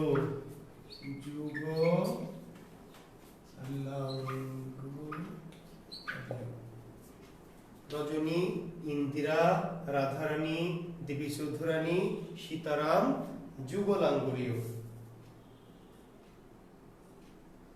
রাজসিংহ,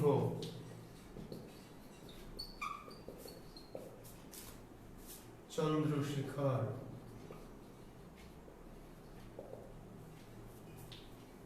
কয়টা হয়েছে শিক্ষার্থী বন্ধুরা?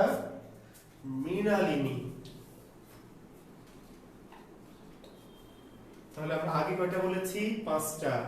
6 7 8 9 10 11 12 13 14।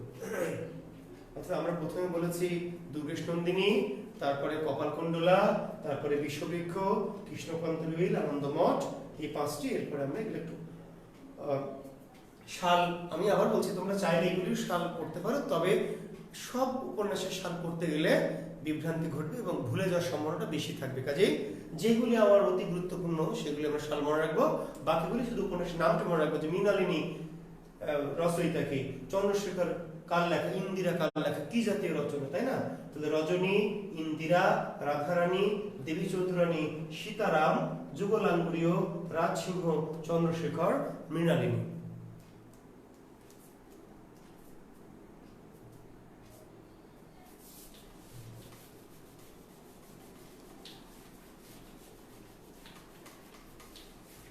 এই উপন্যাসের নামগুলি গল্পের আকারে তোমরা এইভাবে লিখতে পারো চাইলে।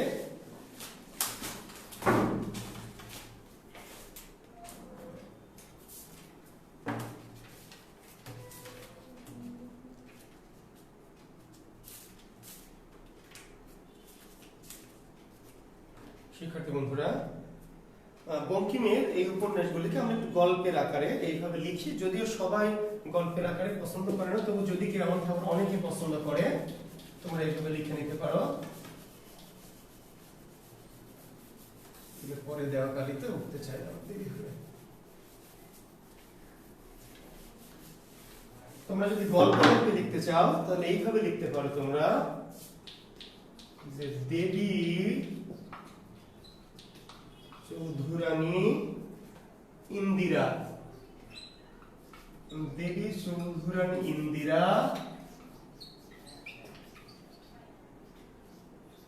সীতারামকে রজনীতে আনন্দ মঠের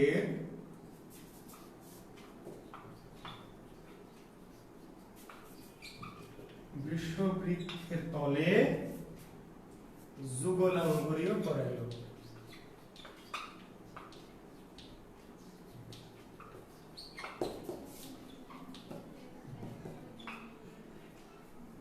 দেবী চৌধুরানী ইন্দিরা সীতারামকে, দেবী চৌধুরানী ইন্দিরা সেই মেয়েটি কি করলো? সীতারামকে রজনীতে আনন্দ মঠের বৃক্ষবৃক্ষের তলে যুগলাঙ্গুরীয় করাইল।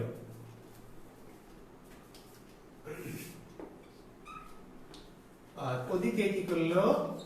আর ওদিকে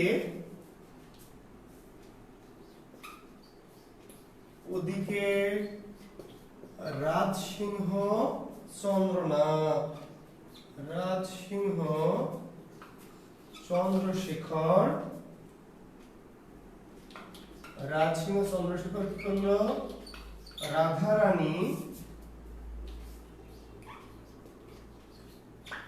দুর্গেশ নন্দিনী ও কপালকুণ্ডলাকে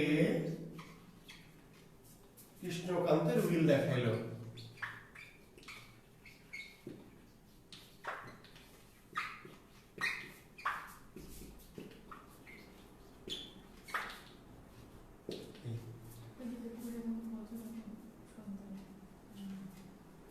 তাহলে দেবী চৌধুরানী ইন্দিরা সীতারামকে রজনীতে, রজনীতে মানে কি শিক্ষার্থীরা? রাতে।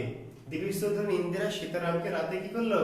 আনন্দ মঠের বৃক্ষবৃক্ষের তলে যুগলাঙ্গুরীয় করাইল। দেবী চৌধুরানী ইন্দিরা সীতারাম রজনী আনন্দমঠ বৃক্ষবৃক্ষ যুগলাঙ্গুরী। আর ওদিকে রাজসিংহ কি করলো? রাজসিংহ চন্দ্রশেখর, অর্থাৎ রাজসিংহ উপাধিধারী চন্দ্রশেখর রাধারানী, দুর্গেশ নন্দিনী ও কপালকুণ্ডলাকে কৃষ্ণকান্তের উইল দেখাইল। তো তোমরা এমনিতেও মনে রাখতে পারো মুখস্থ করে, অথবা এই গল্পের মতো করে অনেকে যে যেভাবে পড়াটা হচ্ছে যে যেভাবে আমরা আত্মস্থ করতে পারবো। ঠিক আছে? তাহলে এইগুলি হচ্ছে বাংলা সাহিত্যে বঙ্কিমচন্দ্র রচিত 14টি উপন্যাস। হ্যাঁ, দেখো হয়েছে 14টি। 1 2 3 4 5 6 7 8 9 10 11 12 13। বাদ গেল কি? 1 2 3 4 5 6 7 8 9 10 11 12 13 কি বাদ গেছে তাহলে 14টা লেখার মধ্যে ইন্দিরা যুগনামে চন্দ্রশেখর মৃণালিনী কপালকুণ্ডলা মৃণালিনী বাদ গেছে ঠিক আছে বন্ধুরা মৃণালিনী বাদ গেছে আমরা এখানে দুর্গেশ নন্দিনী কপালকুণ্ডলা ও মৃণালিনীকে আমরা লাগিয়ে নিলাম দুর্গেশ নন্দিনী কপালকুণ্ডলা ও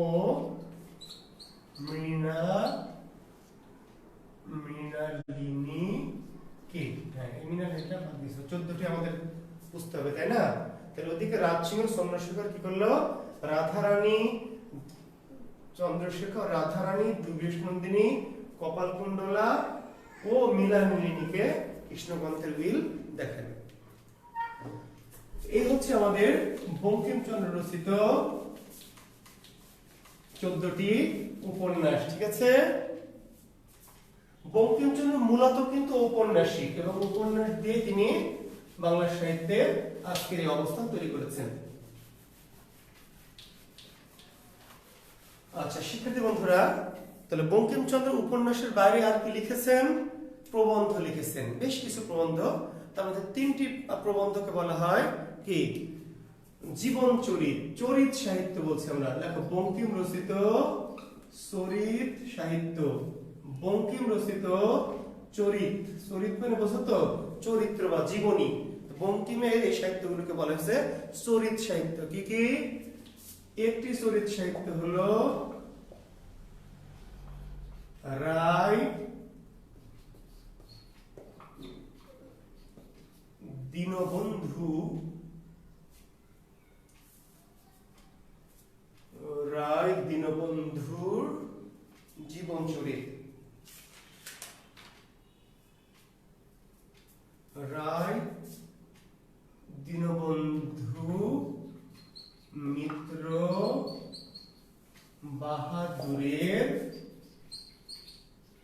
জীবন চরিত রায় দীনবন্ধু মিত্র বাহাদুরের জীবন চরিত একটি নাম হচ্ছে মুসিরাম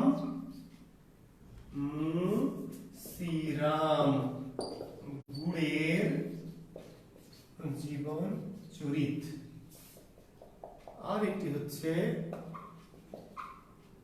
কৃষ্ণ চরিত বঙ্কিমচন্দ্র রচিত প্রবন্ধ আরো আছে কিন্তু এই 3টি প্রবন্ধকে বলা হয়েছে চরিত সাহিত্য অর্থাৎ জীবনী ভিত্তিক সাহিত্য রায় দীনবন্ধু মিত্র বাহাদুরের জীবন চরিত এটা হচ্ছে মুচিরাম গুড়ের জীবন চরিত এবং আরেকটা হচ্ছে কৃষ্ণ চরিত বা কৃষ্ণ চরিত্র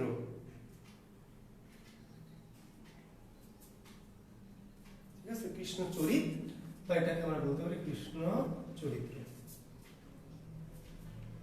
তাহলে মুচিরাম গুড়ের জীবন চরিত কার লেখা দীনবন্ধু মিত্র বাহাদুরের জীবন চরিত কার লেখা কৃষ্ণ চরিত্র রচয়িতাকে ঠিক আছে এগুলো হচ্ছে আমাদের বঙ্কিমচন্দ্র রচিত কি চরিত সাহিত্য ঠিক আছে শিক্ষার্থী বন্ধুরা এরপরে বঙ্কিমের ব্যঙ্গাত্মক রচনা ব্যঙ্গধর্মী প্রবন্ধ একটি কি সেটি কমলাকান্তের কি দপ্তর বঙ্কিমের একটি খুব বিখ্যাত একটি প্রবন্ধের নাম কি কমলাকান্তের দপ্তর কি জাতীয় রচনা ব্যঙ্গাত্মক সরস জাতীয় ব্যঙ্গধর্মী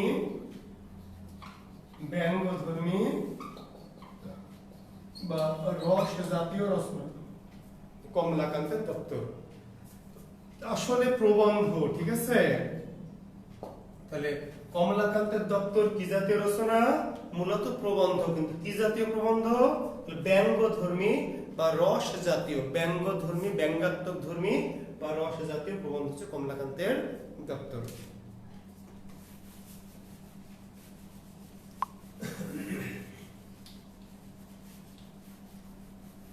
এর বাইরে বঙ্কিমের আরো যে প্রবন্ধগুলি ছিল সেই প্রবন্ধের দুইটি নাম আমরা লিখছি বঙ্কিমের লেখা প্রবন্ধের একটি নাম হলো ধর্মতত্ত্ব একটির নাম হলো সাম্য একটির নাম হলো বিবিধ সমালোচনা, একটির নাম হলো বিবিধ প্রবন্ধ, একটির নাম হচ্ছে লোক রহস্য, একটির নাম হচ্ছে বিজ্ঞান রহস্য। ধর্মতত্ত্ব, সাম্য, বিবিধ সমালোচনা, বিবিধ প্রবন্ধ, লোক রহস্য, বিজ্ঞান রহস্য। শ্রীমদ্ ভগবত গীতা, শ্রীমদ্ ভগবত গীতা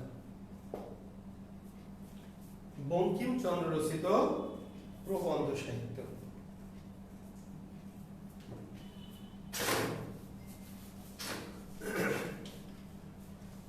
তো এই হচ্ছে মূলত বঙ্কিমচন্দ্রের যে সমস্ত গ্রন্থগুলি, ঠিক আছে শিক্ষার্থী বন্ধুরা। বঙ্কিম মূলত ঔপন্যাসিক, ঠিক আছে, বঙ্কিম মূলত কি ঔপন্যাসিক, ঠিক আছে। তিনি বাংলা সাহিত্যে উপন্যাসের জনক, সাহিত্য সম্রাট। তার বাংলা উপন্যাস 14টি আর একটি ইংরেজি উপন্যাস। এর বাইরে তিনি প্রবন্ধ লিখেছেন, মূলত প্রাবন্ধিক। দুটি কাব্য তিনি লিখেছিলেন, ললিতা এবং আরেকটি হলো মানস, যেই দুটি একসাথে পরবর্তীতে নামকরণ করা হয় ললিতা তথা মানস।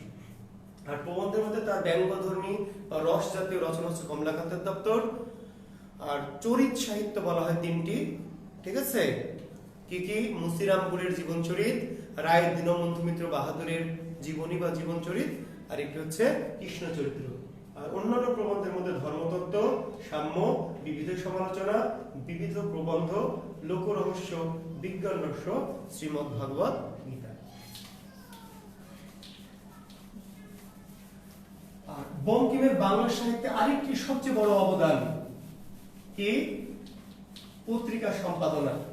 বাংলা সাহিত্যে বঙ্কিমের আরো একটি, বঙ্কিমচন্দ্র চট্টোপাধ্যায়ের আরেকটি বড় অবদান কি? পত্রিকা সম্পাদনা। তোমরা জানো যে তিনি একটি বিখ্যাত পত্রিকা কি বঙ্গ দর্শন, এই পত্রিকার সম্পাদক ছিলেন বঙ্কিম।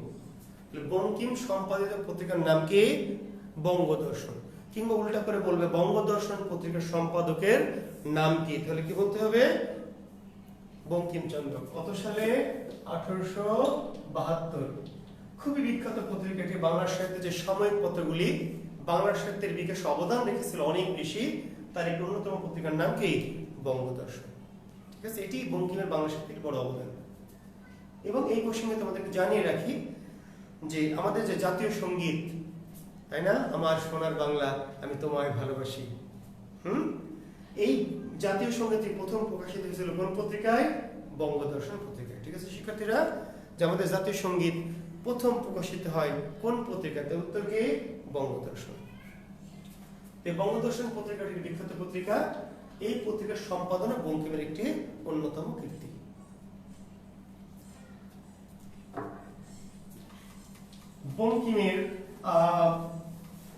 বঙ্কিমকে বলা হয় নীতিবাদী লেখক। বলা হয় নীতিবাদী লেখক, মনে রেখো। বঙ্কিমকে কি বলা হয়? সমালোচকরা বঙ্কিমকে বলেন, বঙ্কিমের যারা সমালোচক তারা বঙ্কিমকে বলেন নীতিবাদী লেখক। অর্থাৎ তিনি নীতির কাছে সাহিত্যের যে স্বাভাবিকত্ব সেটাকে কি করেছেন? জলাঞ্জলি দিয়েছিলেন বলে কেউ মনে করেন।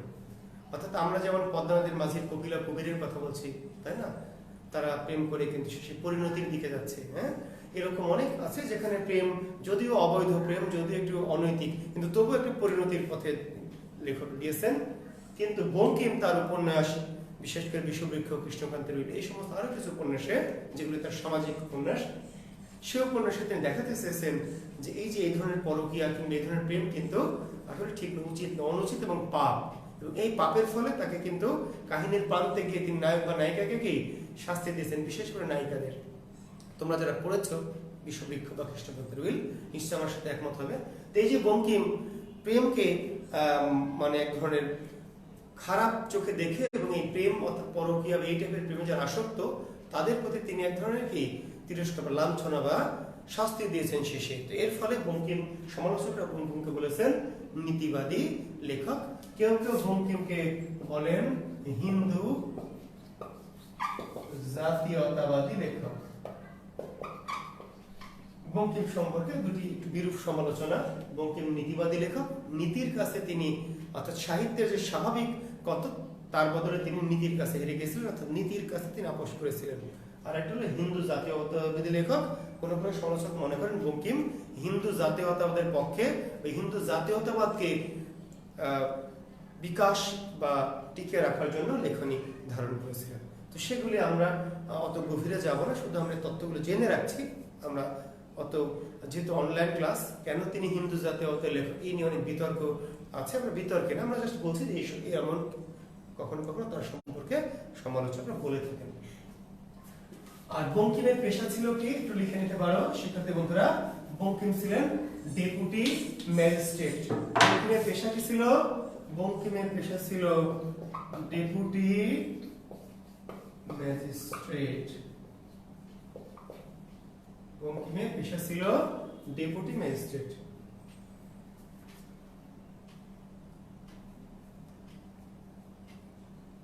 তো বঙ্কিম ডেপুটি ম্যাজিস্ট্রেট হিসেবে অনেক জায়গায় তিনি চাকরি করেছেন এবং জীবনের শেষ জীবনে তিনি কলকাতাতে স্থায়ীভাবে বসবাস করেছেন। এবং আমাদের এই মহান সাহিত্যিক 1894 সালে মৃত্যুবরণ করেন। জন্ম হলো 1838 আর মৃত্যু কত? 1894। কোথায়? কলকাতায়। 1894 সালে কলকাতা শহরে তিনি মৃত্যুবরণ করেন। তো শিক্ষার্থী বন্ধুরা, তো বঙ্কিম সম্পর্কে মোটামুটি এই হচ্ছে আমাদের আলোচনা। এখন উপন্যাসগুলি নিয়ে বা এই ধরনের গুলো নিয়ে আরো অনেক গভীর আলোচনায় যাওয়া যেত, তো আমরা সেদিকে যাচ্ছি না, শুধু একটুখানি কথা বলে রাখি তার যে দুটি বিখ্যাত উপন্যাস, দুই তিনটি বিশেষ করে, যেমন কৃষ্ণকান্তের উইল, বিশ্ববৃক্ষ, দুর্গেশ নন্দিনী, কপালকুণ্ডল, এই উপন্যাসগুলি তোমাদের একটু পড়তে হবে। দুটো কারণ, বঙ্কিম কিন্তু খুব গুরুত্বপূর্ণ। এবং দেখবা তোমরা খেয়াল করে বিসিএস এর আমি যদি ভুল না করি তাহলে 37 বা 38 এই জাতীয় বিসিএস এর দেখে খেয়াল করবে যে প্রশ্ন হয়েছিল প্রিলিমিনারিতে যে প্রদীপ নিভিয়া গেল কোন উপন্যাসের উক্তি, ঠিক আছে? কিংবা হয়তো এমন প্রশ্ন হতে পারে পথিক তুমি পথ হারাইয়াছ, এটা কোন উপন্যাসের উক্তি, কার উক্তি, তাই না? যেমন প্রশ্ন হলো এমন যে তুমি অধম তাই বলে আমি উত্তম হইব না কেন। প্রশ্ন হতে পারে এমন যে রবীন্দ্রনাথ থেকে একবার প্রশ্ন হলো যে আরম্ভের পূর্বেও আরম্ভ আছে, যেমন প্রদীপ জ্বালানোর আগে সলতে পাকানো। এই টাইপের প্রশ্নগুলি কিন্তু এই ধরনের বিখ্যাত যে উপন্যাসগুলি থেকে কিন্তু এগুলো লাইন চরণ আসতে পারে। কাজে বঙ্কিমের বিখ্যাত উপন্যাস থেকে বিশেষ করে কপালকুণ্ডলাতে অনেক ভালো ভালো কথাবার্তা আছে। তুমি অধম তাই বলে আমি উত্তম হইব না কেন, তুমি অধম তাই বলে আমি উত্তম হইব না কেন, তাই না? এই যে ধরনের কথাবার্তা সেগুলি কিন্তু আসলে কোন প্রবন্ধের। আর বাংলা সাহিত্যের প্রথম রোমান্টিক উপন্যাস যে কপালকুণ্ডলা, সে কপালকুণ্ডলার প্রথম রোমান্টিক সংলাপ পথিক তুমি পথ হারিয়েছ কাকে উদ্দেশ্য করে বলেছে? নায়ককে। নায়কের নাম কি? নবকুমার। তাহলে প্রশ্ন হবে যে কপালকুণ্ডল উপন্যাসের নায়কের নাম কি? নবকুমার। নায়িকার নাম কি? কপালকুণ্ডলা। মতি বিবি কোন উপন্যাসের চরিত্র? কাপালিক কোন উপন্যাসের চরিত্র? এই টাইপের কোশ্চেন হতে পারে, ঠিক আছে? তারপর কৃষ্ণকান্তের উইলের চরিত্র কোনটি? বিশ্ববৃক্ষের চরিত্র কোনটি? এরকম করে এই যে বিখ্যাত উপন্যাসগুলির চরিত্র, বিখ্যাত উপন্যাসগুলির যে বিভিন্ন সংলাপ বা বিভিন্ন ধরনের গুরুত্বপূর্ণ যে বাণীগুলি, সেগুলি কিন্তু পরীক্ষা আসতে পারে। কাজেই এই 14টি উপন্যাস না, কিন্তু 2-4টি উপন্যাস, কিন্তু বড় বড় উপন্যাস থেকে ভালো ভালো উপন্যাসগুলি সম্ভব হলে একটু পড়বে, তাহলে তোমরা পরীক্ষা আরো বেশি ভালো করতে পারবে। এবং প্রশ্ন যদি জটিল হয়, আমরা কিন্তু প্রস্তুতি এমন নিব যেন প্রশ্ন যাই হোক না কেন আমরা উত্তর দিতে পারবো, ঠিক আছে শিক্ষার্থী বন্ধুরা? তো তোমরা গতদিন একজন লিখেছো যে 2 ঘন্টা ক্লাস স্যার, সব আমাদের টাকা চলে যাচ্ছে, ঠিক আছে? তো জিবি কিনতে কিনতে টাকা শেষ। তো যাই হোক, আমি এই জন্য ক্লাসটি আজকে একটু কম নিলাম। আমরা দুজন লেখক নিয়ে আলোচনা করেছি, খুবই বিখ্যাত দুজন লেখক আমাদের বিসিএস এ। তোমরা জানো যে যে লেখকগুলির পাঠ্য তালিকা, তোমরা কি জানো যে বিসিএস আমাদের কিন্তু সিলেবাসভুক্ত লেখক আছেন কিছু, যে কোনো লেখক সম্পর্কে আসতে পারে, কারণ অন্যান্য বলে একটি শব্দ দেওয়া আছে, কিন্তু কয়েকজন লেখকের কিন্তু তালিকাভুক্ত বিসিএস এর সিলেবাসের মধ্যে আছে। তো তোমরা সেই তালিকাটা আশা করি তোমাদের কাছে আছে। আমরা ওই তালিকা ধরে ধরে কিন্তু পড়াচ্ছি, ঠিক আছে? সেক্ষেত্রে আগামী আমাদের 16 তারিখে ক্লাস আছে, আমরা হয়তো আরো কোনো গুরুত্বপূর্ণ একাধিক লেখক নিয়ে আগামী ক্লাসে কথা বলবো। তো সেই পর্যন্ত তোমরা ভালো থেকো, তোমাদের সাথে আবার আমার কি সামনের ক্লাসে আবার দেখা হচ্ছে। তোমরা ভালো থেকো, সুস্থ থেকো, সুন্দর থেকো। আল্লাহ হাফেজ।